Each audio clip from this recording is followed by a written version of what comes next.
So the Broncos just beat the Commanders in an overtime thriller, and the AFC playoff picture is in a really weird spot. So Doug Clawson, a writer at CBS Sports, he said this today. This is the first time in NFL history there's 5 divisions with a lead of less than 1 game this late into a season. So yeah, it's really crazy right now. But hey, shout out to the Broncos for winning that game. Did not want them to win. It did not do the Chiefs really any favors.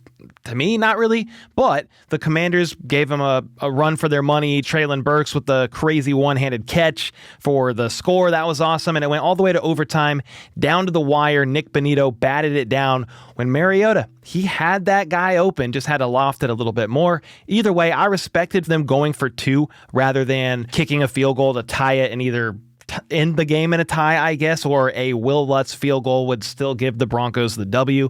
So shout out to the Commanders and Broncos. It was a really fun game. But the NFL playoff picture right now is in a really weird spot. We'll start with the Chiefs. Like, the Chiefs are the 10th seed in the AFC, but they're tied record-wise at least with the Steelers. Steelers just are a hair over them right now because of the conference record. But look at this. They play the Texans next.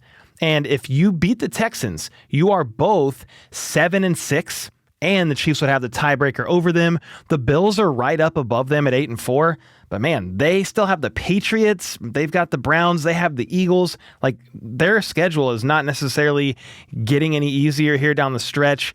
And what would be helpful is if the Jags can actually win their division, the South, because that means the Chiefs would have the tiebreaker over the Colts and the Texans if they beat the Texans. That's why it's just going to all come down to how do the Chiefs do against the Houston Texans. You're not going to have Josh Simmons. He's going to be out for most of, if not all, the season. Jawan Taylor might be back, but you're going to go up against one of the top defensive lines in all of football, and you are down at least 2, maybe 3 of your starters if Trey Smith can't go, as well as Jawan Taylor. So it's going to be tough, but there are some paths to the Chiefs still being able to make the playoffs. You've got the Chargers at 5 right now, and Justin Herbert has to get a procedure done on his left hand, his non-throwing hand, and they could fall a couple of games. I don't even know if he's going to miss time, but it's just worth keeping an eye on because that is your QB1 if you're the Chargers. So there is a path that the Chiefs can still make the playoffs, but it all starts with beating the Texans on Sunday.